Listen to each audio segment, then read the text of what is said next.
Bom dia a todos aqui presentes, os alunos do primeiro período, também os do segundo e terceiro período que estão acompanhando aqui conosco esse evento, essa palestra do professor Sérgio Bermudes. Para todos que são da área jurídica, é absolutamente dispensável a apresentação do professor Sérgio Bermudes, não só pela sua carreira acadêmica, uma carreira acadêmica de muitos anos, forjada aí no nível superior especial na PUC, na Pontífice Universidade Católica do Rio de Janeiro, onde o professor Bermudes é professor titular, atua lá, mas também no meio da prática jurídica. O professor Bermudes é o sócio principal de um importantíssimo escritório de advocacia no Brasil. E se vocês tiverem sorte, alguns vão certamente passar por esse escritório. A ideia de convidar o professor Sérgio Bermudes para essa nossa aula inaugural é exatamente porque ele reúne uma característica que é ímpar, que é a de ter uma carreira acadêmica, ter a percepção do quanto é importante o período da faculdade e de um curso bem feito, e também aliar essa percepção acadêmica com a percepção de mercado.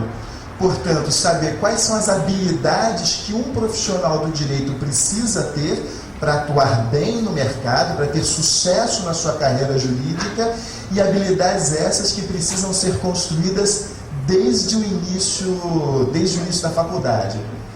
O professor Sérgio Guerra, professor aqui da nossa faculdade, que vocês vão ter contato com ele mais adiante, em Direito Administrativo. Bom, pois bem, então essa é a apresentação, e fora isso, acho que é importante dizer que o professor Sérgio Bermudes, se não é exatamente o criador, mas é um dos principais divulgadores de um conceito que na PUC ficou muito difundido entre os alunos, ficou muito famoso entre os alunos, que é o conceito de hora bunda.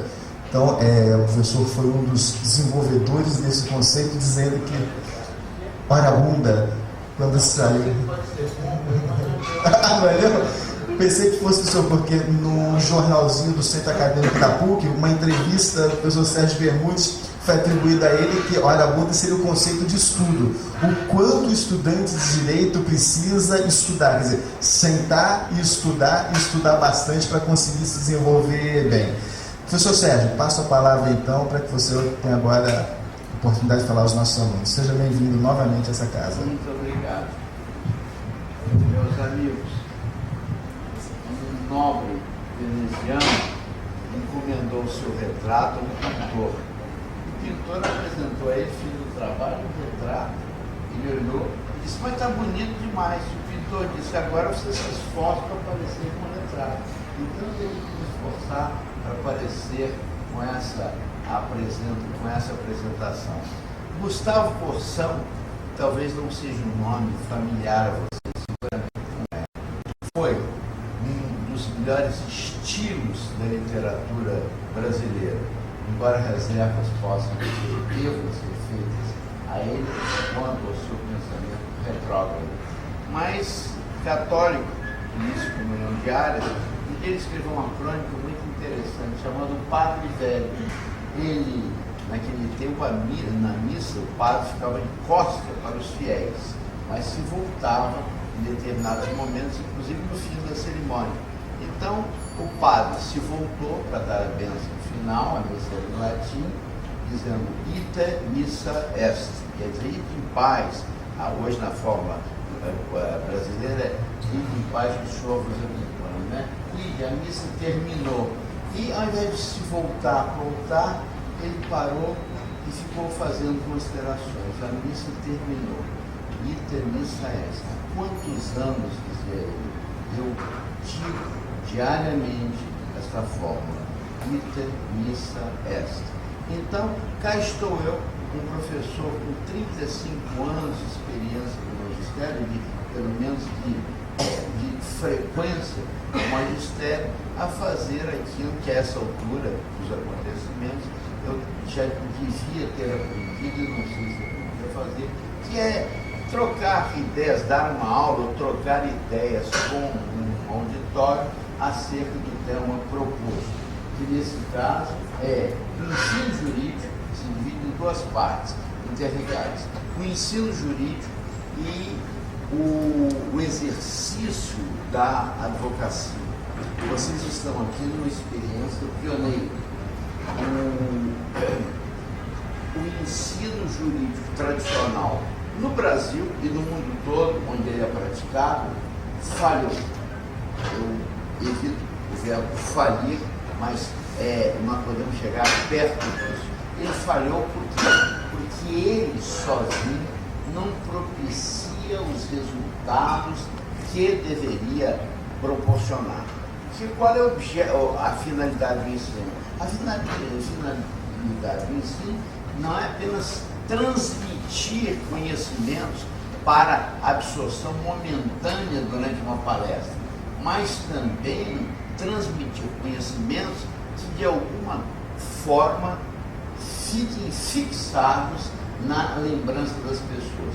Um outro autor, também da época de Gustavo Corsão, este sim, um homem conhecido por seu pensamento vanguardeiro, Alceu Amoroso Lima, que tinha por pseudônimo Tristão de Ataíde, ele dizia, numa página muito interessante, ele dizia que cultura é aquilo que ficou esquecido. Querendo dizer, cultura é alguma coisa que não se lembra imediatamente, mas alertado num determinado momento, por uma frase, por uma pergunta, ou tem a pessoa a capacidade de se lembrar do que aprendeu, ou pelo menos a capacidade de saber onde pode encontrar alguma coisa que a relembre disso, já que nenhum de nós consegue ter presente tudo, ao mesmo tempo, tudo o que ouviu. O pensamento é seletivo, um pensamento afasta os outros pensamentos. Mas qual é o curso jurídico tradicional ainda praticado no Brasil? Houve um deputado que propôs para o seu distrito, para a sua representação, a fundação de uma faculdade de Direito, o deputado nordestino. Ele disse, é muito simples, é fácil fundar uma faculdade de Direito, porque para uma faculdade de Direito você só precisa de duas coisas, giz e cuspe, né? Giz e cuspe. Você não precisa mais nada, segundo ele. Você precisava de um quadro para escrever uma outra coisa, precisava de giz para escrever no quadro e precisava de saliva para fazer uma exposição. Mutatis mutandis, é essa a realidade do ensino jurídico brasileiro. O ensino jurídico é ministrado através de aulas, conferências. O professor entra na aula, durante o tempo que lhe é reservado, faz uma exposição e essa exposição é seguida por uma outra exposição completamente desgarrada de um outro professor e assim sucessivamente. Entra o professor de medicina legal e faz uma exposição sobre, por exemplo, esquizofrenia. Apresenta aos alunos a famosa tabela de esquizofrenia de Kurt Schneider. Segundo se nós lermos essa tabela, cada um de nós nessa sala se enquadrará pelo menos em duas características da esquizofrenia.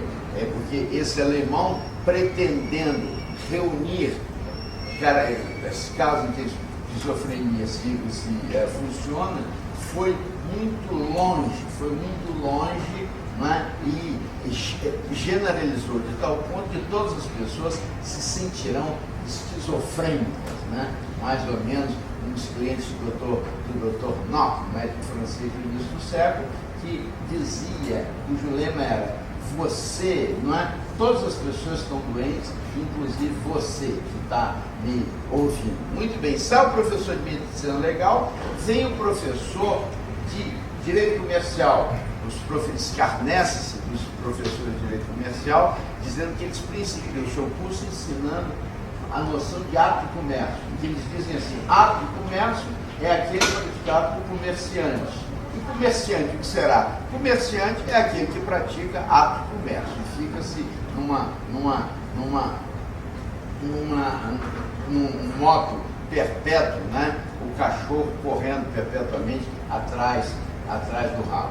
Muito bem, vem o professor de processo civil e expõe as suas ideias, as suas teorias, as suas informações. Vejam vocês que então nós cumprimos, se a gente quisesse, poderia colocar aí o professor de qualquer outra matéria, como direito civil, por exemplo, nós então cumprimos uma manhã inteira, uma tarde inteira, uma noite inteira apenas de exposição, em que os alunos prestarão ou não atenção conforme a capacidade de transmitir e a capacidade de conseguir de reunir a atenção